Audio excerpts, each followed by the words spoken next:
Bonjour à tous et bienvenue à notre webinaire numéro 3 qui va concerner aujourd'hui notre Sophone Echo. Vous êtes très nombreux aujourd'hui, donc on est hyper content de vous accueillir. On espère que ça va être très productif et qu'on va pouvoir vous montrer un maximum de choses sur notre Sophone.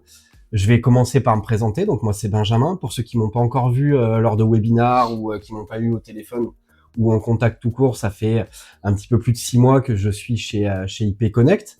Donc j'apprends petit à petit un petit peu tous les rouages du métier puisque je ne venais pas de ce milieu-là. Je m'occupe en gros du parc client existant, de tout ce qui va être un petit peu communication comme les newsletters ou nos webinars. Je fais un petit peu le pont entre le service technique, commercial et vous, nos chers partenaires. Et bien sûr, vous avez l'homme derrière la légende. Donc moi c'est Olivier, on se connaît déjà probablement, et en l'occurrence je suis le développeur d'Echo, donc s'il y a des questions techniques, ce sera plutôt moi qu'il faudra contacter, et dès que Benjamin vous aura fait une petite présentation commerciale, je vous montrerai rapidement comment marche le logiciel, à quoi il ressemble et quelles sont les fonctionnalités incluses. Alors on va commencer, ça va être très court au niveau de ma présentation, ne vous inquiétez pas, on va laisser une grande place, on va dire à la démonstration d'Olivier pour le point de vue technique, ce qui va le plus vous intéresser à vous et notamment pour la manière dont vous pouvez vendre Echo, ce qui est très important. Donc pour débuter, on va dire les mots qui ont inspiré le fonctionnement d'Echo: intuitif, ergonomique, intelligent, rapide, simple d'utilisation et efficace. Pourquoi ? Parce que vous vous adressez à des professionnels qui ne sont pas nécessairement des professionnels de l'informatique ou de la téléphonie. Ce dont ils ont besoin, c'est de quelque chose de rapide, fonctionnel, efficace et ergonomique au point de vue où ils n'ont pas à avoir à y penser. Il faut que ce soit le plus simple possible à utiliser pour eux.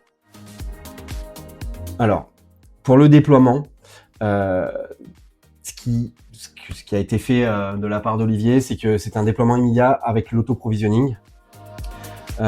Transmission d'identifiant et mot de passe généré par votre IPBX, pardon. Donc ça va encore évoluer d'après notre cher Olivier qui développe et qui a un développement en cours. Ouais, j'en parlerai tout à l'heure. Voilà. Installation de l'application par votre client ou utilisation d'un WebRTC si jamais on est sur une autre plateforme, type Mac, par exemple. Configuration automatique sans aucune manipulation technique et ensuite donc la gestion centralisée par des mises à jour automatiques. Voilà, tout ça c'est pour le technicien qui fait l'installation, pas tant pour l'utilisateur. Par contre, pour le technicien, ça veut dire que déployer Echo, ça prend littéralement quelques minutes. C'est aussi rapide, voire plus rapide que de déployer un téléphone traditionnel. Ensuite, donc nous avons deux versions. La version basique, qui dispose d'une 50aine de fonctionnalités. Donc elle est gratuite et installable avec nos IPBX et licences cloud et virtuelles Xorcom. Donc c'est très important, on pense que c'est quelque chose qui est un petit peu sous-estimé, qui n'est pas assez communiqué, et qu'il faut surtout vraiment communiquer à vos clients, parce que cette version, elle remplit des fonctions déjà d'accord, assez simples et basiques de téléphonie d'entreprise, mais ça met un pied dans Echo à vos clients. Et s'ils aiment les fonctionnalités, ils auront peut-être besoin de ils vont peut-être se rendre compte qu'ils ont besoin de quelque chose en plus, de fonctionnalités supplémentaires, d'avoir un petit peu plus de traçabilité sur les historiques, une offre un petit peu plus complète, tout simplement, de Sophone. Et donc là, ils pourront passer sur une version pro. Qui sera clairement la plus complète de ce qu'on peut proposer d'Echo. Ouais, ça remplace même en version basique un poste téléphonique classique, hein, de toute façon. Pour vous, ça veut dire malgré tout que ça vous permet de vendre, pourquoi pas, des casques téléphoniques. Donc ça vous permet de faire des ventes additionnelles. Et de toute façon, c'est dans l'air du temps. On a de plus en plus d'utilisateurs qui nous demandent des solutions logicielles pour pouvoir faire des appels. Donc vous pouvez proposer des postes fixes et en parallèle avoir Echo pour les utilisateurs qui souhaitent une solution logicielle. Pour la version payante, effectivement, il y a des fonctionnalités en plus qui viennent enrichir le fonctionnement du logiciel. Ça permet d'avoir en fait une visibilité sur ce que fait le système. Et c'est très pratique, comme on le verra sur la démo, pour tout ce qui est centre d'appel, service support, service commercial ou même la personne de l'accueil. Ensuite, les fonctionnalités principales. Donc, état de présence de collaborateurs, supervision d'appel, qui est disponible sur la version Pro pour le coup, c'est très important. Donc 3 modes dédiés: écoute, chuchotement, intrusion. On va tout à l'heure vous montrer comment ça fonctionne, mais ce sont des fonctionnalités qui sont très importantes. En tout cas, moi, par exemple, quand je suis arrivé dans la société, ne venant pas du tout de ce milieu, j'ai eu besoin de beaucoup écouter les conversations, d'apprendre les termes techniques, d'apprendre on va dire tout ce qui va être réflexe professionnel, on va relativement basique, mais qu'on ne peut pas apprendre si on n'est pas dans la partie. Donc moi, ça m'a énormément servi à mon arrivée ici, et ça peut servir à toutes les personnes en formation. C'est pour moi des outils très importants. Donc évidemment le transfert d'appel, qu'on peut faire de manière très très simple, on vous montrera aussi tout à l'heure, mais par un glisser-déposer. Moi je trouve ça absolument génial du point de vue ergonomie. Je ne suis ni Olivier, ni tous les autres qui sont plus techniques que moi. Donc en gros, moi cette ergonomie, ça m'a énormément servi, et je pense que justement pour des gens qui sont plutôt profanes dans ce type de choses, ça peut vraiment les aider. L'usage multi-support, si tu veux en dire un mot. Alors oui, à ce propos là, vu qu'on a une question, quand on parle d'usage multi-support, on parle du fait qu'on peut l'utiliser installé sur l'ordinateur, c'est-à-dire qu'on peut installer le logiciel sur Windows en l'occurrence, ou via le navigateur en WebRTC. Je vous montrerai tout à l'heure pendant la démo. C'est ça qu'on entend multi-support. Et pour répondre à la deuxième question, les transferts d'appel, bien entendu, oui, on a transfert aveugle et transfert assisté, au choix, bien sûr. Et le chat interne, effectivement, alors peut-être qu'il remplacera pas une solution Teams ou Slack ou autre, parce qu'il n'y a pas toutes les fonctionnalités. Par contre, il peut tout à fait s'adapter à des besoins d'une petite entreprise ou même d'une moyenne entreprise qui a besoin de partager des informations en dehors d'un appel ou pendant un appel. Le chat interne, donc pour moi, c'est quelque chose pareil qui peut être vraiment utile. Hein. Ah oui, bien sûr, bien sûr, bien sûr. Ça vient enrichir pareil le logiciel. Hein. C'est pas la première fonctionnalité à laquelle on pense. Mais maintenant, rédiger des choses par écrit, on le fait tous les jours quand on envoie des emails. Et bien souvent, on envoie des emails qui ne servent pas à grand chose. C'est-à-dire qu'on va utiliser l'email juste pour se passer une information rapide.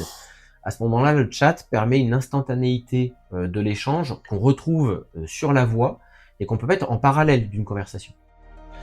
Au-delà de ça, ça surcharge pas une boîte mail, parce qu'on connaît tout ça, de recevoir des mails à outrance. Au bout d'un moment, on perd notre concentration, on perd notre attention en fait à ce qu'on va recevoir, parce que on reçoit tous énormément d'emails. Là, sur un chat, c'est quelque chose qui, entre guillemets, en point de vue charge mentale, va être beaucoup moins lourd. Donc je trouve ça vraiment bien de pouvoir avoir un chat interne. Ensuite, au niveau des autres fonctionnalités qu'on va avoir, donc visualisation d'appels en file d'attente, écoute et téléchargement de messages vocaux, personnalisation des favoris, ouverture de page web sur les appels entrants. Donc les différences éco et pro. Basique et pro, excusez-moi.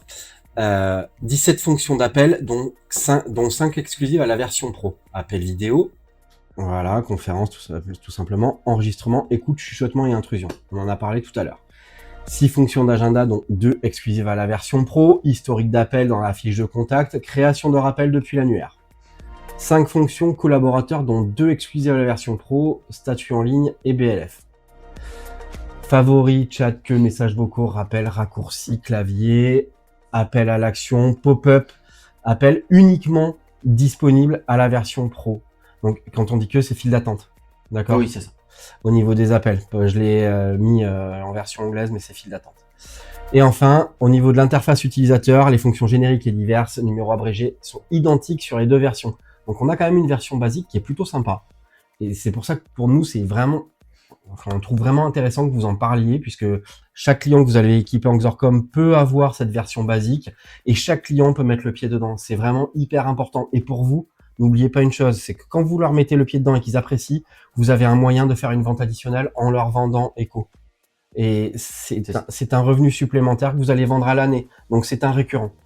À partir du moment où ils l'utilisent et qu'ils en sont contents, c'est quelque chose que vous allez rentrer tous les ans. Plus vous avez de clients avec, et plus vous aurez de récurrents avec Echo. Et puis surtout, c'est un élément différenciant par rapport à beaucoup de solutions, puisqu'il y a énormément de solutions qui disposent aujourd'hui d'un softphone. Ça, il n'y a pas de solution aujourd'hui qui fait l'impasse là-dessus. Par contre, à ma connaissance, quasiment aucun concurrent ne dispose d'un softphone avec autant de fonctionnalités. Tout ce qui va être visibilité des appels en file d'attente, la création des rappels, les pop-up, ce sont bien souvent des choses qui sont quasiment exclusives à notre solution. Et c'est aussi un élément qui permet de fidéliser le client. quand un client va vouloir regarder ce qui se fait à la concurrence, peut-être au bout de 3-5 ans, quand il va songer à renouveler son système de téléphonie, il va regarder ce que font les concurrents et il va comparer. Et bien souvent, ce qu'on va entendre à ce moment-là de la part des clients, c'est « j'avais cette fonctionnalité, je ne la retrouve pas chez le concurrent, donc c'est un frein pour que vos clients restent chez vous ». C'est très important. Et donc, pour finir sur ma partie, avant qu'on passe sur toutes les démonstrations d'Olivier, donc installation, usage, collaboration au quotidien, Echo est fait pour être simple, ergonomique, rapide à prendre en main, et le plus rapide à prendre en main possible. On se répète, mais on se répète parce que c'est très important. Parce que vos clients, ils cherchent la plupart du temps la solution la plus facile et fiable pour recevoir, émettre et transférer des appels. Donc, comme c'est mis dans le PowerPoint de manière un petit peu bête, mais clairement, ils veulent pas envoyer une fusée sur Pluton ou analyser le Nasdaq avec un softphone. Donc, il faut leur simplifier la vie et clairement, Echo a été fait comme ça et pour ça.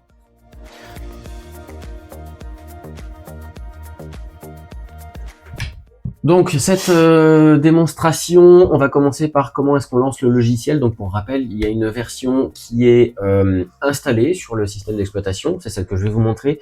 Et il y a une version qui fonctionne en WebRTC, donc sur le navigateur, que je vous montrerai rapidement derrière. Au niveau de l'administration, quand le technicien configure un poste Echo, il va définir un identifiant, un mot de passe qui communique à l'utilisateur. Cet utilisateur va devoir saisir ces informations. Et le côté un petit peu magique et facile du logiciel, c'est que quand l'utilisateur va s'authentifier, celui-ci va se mettre à jour de façon automatique et transparente si nécessaire. Donc on vous l'a dit, on a vraiment pensé à la simplicité pour l'utilisateur. Il n'y a pas besoin d'installer de mise à jour manuellement sur le système. Ça se fait de façon automatique. Ça veut dire aussi que pour le technicien, à partir du moment où il met à jour le système d'exploitation, il n'a pas besoin de se connecter sur les postes des utilisateurs. Il a juste besoin de leur dire « Fermez, relancez Echo » pour que ceci soit à jour.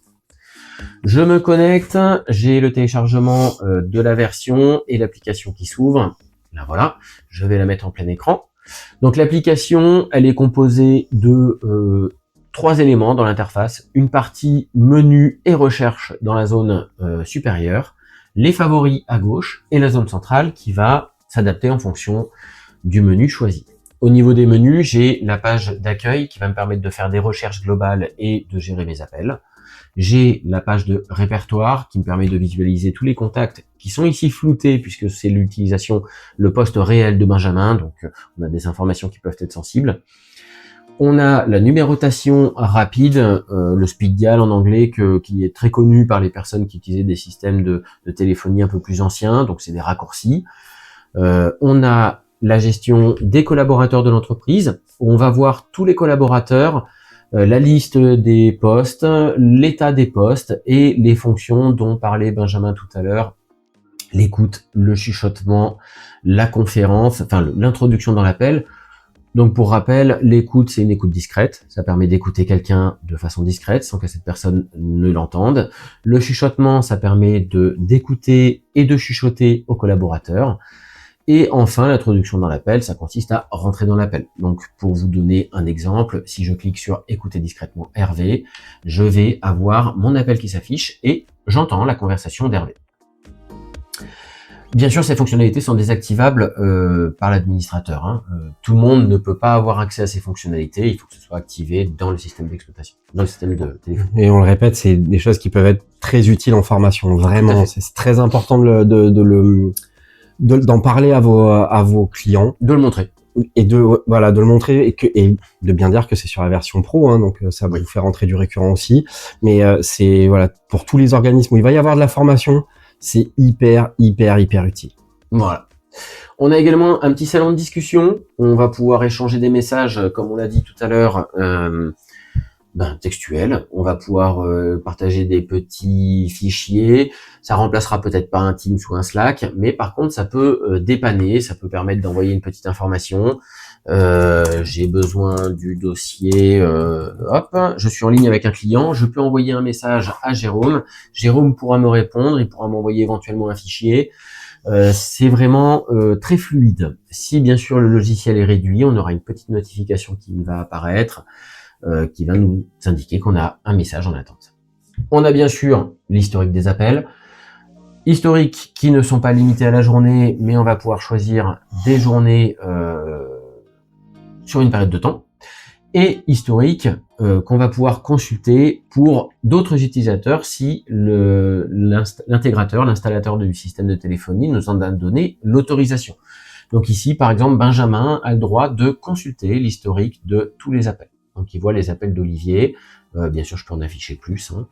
Dans l'historique, une fonctionnalité qui est très très demandée, c'est la possibilité de télécharger et d'écouter les conversations si les conversations sont enregistrées dans le système. Donc je vais pouvoir écouter les conversations, je vais pouvoir éventuellement la télécharger. Très pratique quand on a besoin de faire du suivi qualité.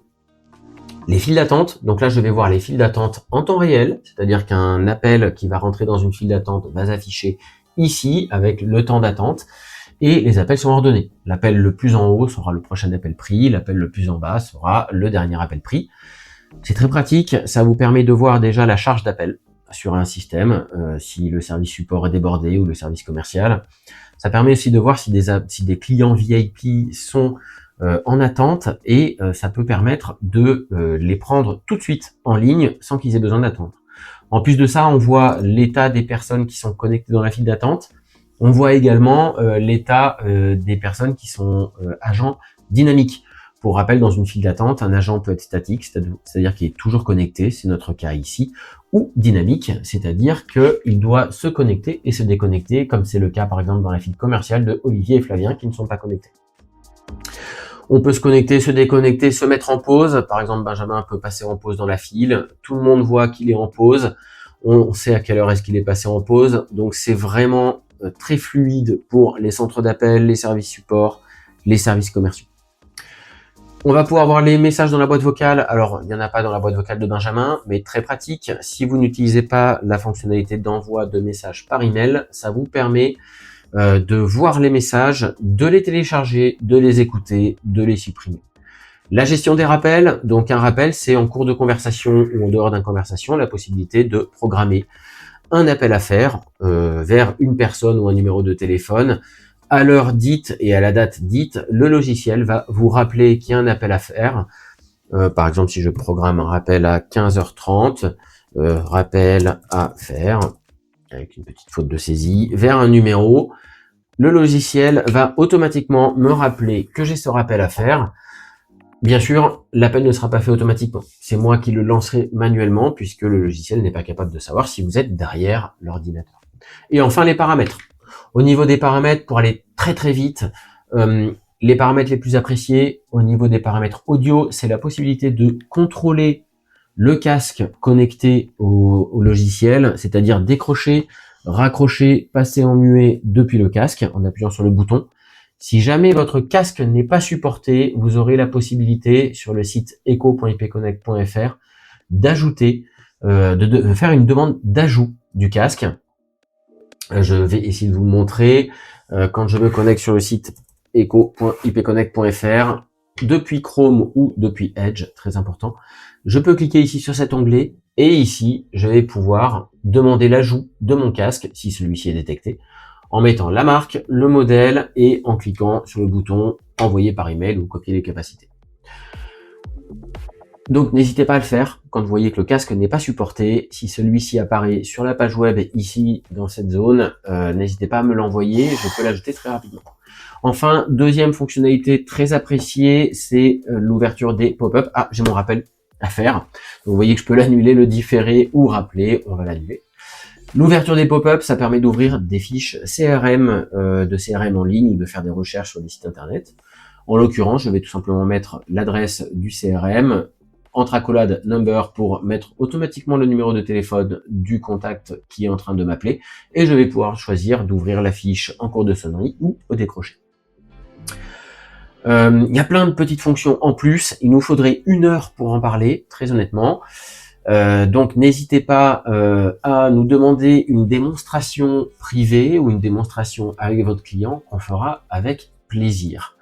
Au niveau des appels, parce que c'est la chose la plus importante, concrètement, comment est-ce que je fais pour lancer un appel? Tout simplement, je vais faire une recherche ou composer un numéro dans la zone supérieure ou cliquer sur un favori ou un contact. Par exemple, si je veux appeler Benjamin, je peux bien entendu faire une recherche. Je vais le retrouver dans mes collaborateurs et j'ai juste à cliquer sur le numéro. Je peux retrouver tous mes contacts, dont le nom, le prénom ou les informations diverses contiennent le mot Benjamin. Et je peux cliquer sur un numéro pour lancer l'appel. Je peux cliquer sur l'icône de Benjamin. Également dans les collaborateurs, bien entendu. Vous voyez que le champ recherche fait une recherche dans chaque menu que j'ouvre. Au niveau de la gestion des appels, donc appel entrant, il s'affiche directement, j'ai un petit bouton pour décrocher, raccrocher, ou j'appuie sur le bouton du casque si celui-ci est activé. Et au niveau des appels sortants, à partir du moment où je numérote, où je lance un appel en cliquant ou en numérotant, mon appel s'affiche, l'état de l'appel actuel, je suis en cours de sonnerie, donc il s'affiche en jaune. La fiche du contact, si celui-ci est connu, sinon je peux l'ajouter directement ici. Je peux également créer un rappel, je peux modifier la fiche contact, et l'historique de mes derniers appels, de manière à pouvoir dire par exemple, mais je vous ai appelé le 5 mai à 11h38, rappelez-vous, on était en conversation. Quand je suis en cours d'appel, je peux bien sûr mettre en attente, passer en muet, mettre sur les haut-parleurs, enregistrer l'appel, transférer l'appel. D'ailleurs, à propos du transfert, qui est la fonctionnalité la plus utilisée après l'appel, bien sûr, c'est très simple, il y a 3 possibilités pour le faire. Je peux glisser-déposer mon appel sur un collaborateur. Ça me permet de faire un transfert directement vers sa collaborateur. Je vais relancer mon appel qui était sur ma boîte vocale. Je peux lancer un autre appel. Je suis en ligne par exemple avec Olivier. Je souhaite le transférer à quelqu'un. Je vais pouvoir lancer un appel vers Jérôme et faire glisser mon appel sur le deuxième appel, de manière à faire un transfert assisté. Je peux faire une recherche dans mon répertoire, lancer mon appel et de la même manière faire glisser-déposer. Ou je peux cliquer partout où j'ai les doubles flèches pour transférer l'appel de manière aveugle vers cette personne. Et enfin, je peux cliquer ici pour rechercher et lancer un appel. Par exemple, lancer un appel vers Benjamin. Je peux cliquer vers son numéro. Faire un transfert aveugle ou assister. Voilà, j'ai fait un petit peu le tour. Pour revenir très vite sur la version WebRTC, ça se passe sur le site echo.ipconnect.fr. Je vais tout simplement cliquer sur utiliser le navigateur, sinon je peux cliquer pour télécharger l'application. Je vais m'identifier avec mon identifiant, mon mot de passe qui ont été définis par le technicien, qui sont les mêmes que l'application. Cliquez sur connexion et l'application va s'ouvrir. L'interface est strictement identique à l'application PC. Il y a quelques fonctionnalités en moins qui nécessitent que le logiciel soit installé. On pourra vous en parler plus en détail. Je peux en profiter pour vous montrer à quoi ressemblent les messages vocaux. Ici, Benjamin m'a laissé plein de messages quand il a essayé de m'appeler. Vous voyez que je peux les écouter, je peux les supprimer. Les nouveaux messages sont indiqués ici. Et du coup, je peux probablement appeler Benjamin pour vous montrer comment ça se passe. Je peux gérer le ne pas déranger d'ailleurs directement ici. Voilà. Donc si j'appelle Benjamin depuis mon application ici, je vais donc appeler Benjamin. Et ici, vous voyez que j'ai mon appel qui rentre sur le poste de Benjamin. Et je vais pouvoir décrocher, raccrocher, mettre en attente, etc. Donc très facile, très simple d'utilisation. On l'a vraiment pensé pour être facile à configurer et à utiliser. Donc n'hésitez pas à le montrer. Au niveau de l'administrateur, il y a des fonctionnalités, comme je vous l'ai dit, qui peuvent être autorisées par l'administrateur. En l'occurrence, sur le système de téléphonie, j'ai une partie ici qui s'appelle Echo Administration et dans laquelle je vais pouvoir visualiser les utilisateurs d'Echo, visualiser les collaborateurs, les files d'attente et programmer les actions d'appel. Donc, en l'occurrence, c'est ici que j'ai toutes mes actions d'appel dont je parlais. Donc, vous voyez, je retrouve les actions d'appel, envoyer un email, ouvrir la page de contrat, etc. Tout ça, à partir du moment où l'administrateur l'ajoute ici, je vais le retrouver dans mon logiciel de façon instantanée. De la même manière, je vous l'ai dit, on peut créer des groupes de collaborateurs. On peut également limiter les files d'attente qui sont affichées.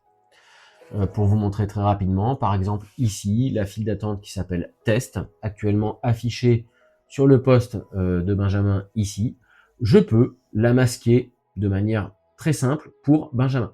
par exemple, si je retire ici Benjamin de la liste des utilisateurs qui sont autorisés à voir la file d'attente et que je clique sur sauvegarder, la file d'attente a disparu. Donc c'est quasi instantané, il y a un délai de entre 0 et 5 secondes, mais on peut adapter le logiciel à l'utilisateur. Voilà, j'ai fait un petit tour rapide de ce qu'on peut retrouver comme fonctionnalité. Vous voyez qu'on fait beaucoup plus de choses que ce qu'on peut faire sur un téléphone classique. L'accent est vraiment mis sur l'affichage et le partage d'informations. Et tout ça de manière très simple, comme on l'a dit. Oui, et puis question très bête, mais avant d'arriver chez IP Connect, j'avais jamais utilisé un softphone professionnel.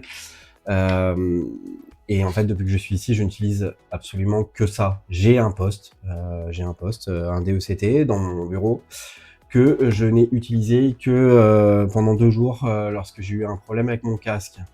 Sinon, je n'ai utilisé qu'Echo depuis que je suis arrivé ici et je n'étais absolument pas coutumier du fait.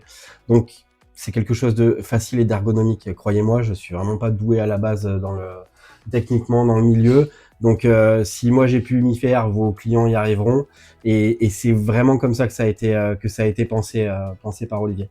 Donc, c'est très important de bien leur expliquer ça et surtout, je le répète une fois de plus, vous pouvez leur mettre le pied à l'étrier quand vous installez leur machine. Donc, n'hésitez pas à le faire. Ça sera toujours du récurrent pour vous de gagner s'ils prennent une version pro. Oui, tout à fait. Alors après, pour les exemples réels de cas d'utilisation, on a une clinique de santé qui l'utilise pour tout ce qui est transfert d'appels. On a une mairie où ils ont remplacé la totalité des téléphones par Echo, donc il y a 117 téléphones, 117 Echo, et qui sont utilisés au quotidien. Donc c'est vraiment accessible à tout le monde. À tout le monde. Pour vous, c'est vraiment des ventes additionnelles. C'est l'occasion de vendre un casque, des casques sans fil, en l'occurrence généralement, donc qui ont une assez forte valeur ajoutée. C'est l'occasion, comme l'a dit Benjamin au début, de vendre des abonnements annuels qu'il va falloir renouveler tous les ans pour l'utilisateur. Alors, au niveau du coût, c'est très faible par utilisateur, mais c'est un récurrent. Donc c'est toujours plus intéressant pour vous. Et comme on l'a dit, c'est une manière de fidéliser les clients. Et au-delà de ça, ça reste quand même un petit peu le futur. Oui. On dématérialisait quand même énormément de choses à notre époque. Ça fait partie des choses qu'on peut dématérialiser dès aujourd'hui en ayant simplement se dire que au lieu de vendre des postes, on va vendre des casques. C'est une nouvelle manière de faire. Alors, pour répondre à la question qui a été posée tout à l'heure sur les annuaires, oui, ce sont les annuaires du système de téléphonie, donc les annuaires partagés. C'est-à-dire que si vous créez un annuaire dans la partie annuaire ici du système d'exploitation, du système de téléphonie, c'est un annuaire que vous allez retrouver dans Echo à partir du moment où vous cochez la case Show in Portal. Alors je suis en anglais, je suis désolé. À partir du moment où vous mettez cette information sur oui, l'annuaire va immédiatement apparaître au niveau de Echo. Sur tout ce qui est désactivé, par exemple si on a des annuaires privés qu'on n'utilise pas, si j'ai désactivé l'affichage dans le portail, l'annuaire ne s'affichera pas dans Echo. Donc oui, les annuaires sont partagés, oui, la gestion est centralisée et bien entendu, à tout moment, l'utilisateur peut ajouter des contacts dans un annuaire. Il n'y a pas besoin de l'administrateur pour gérer les contacts, les ajouter, les supprimer. Voilà. En tout cas, merci. On se laisse ici et on se retrouve donc pour le prochain webinaire qui traitera de tout ce qui est FTTH, FTTO et voilà les différents types de fibres optiques. À bientôt. Merci de votre présence. Excellente fin d'après-midi à vous. Merci à tous. Au revoir.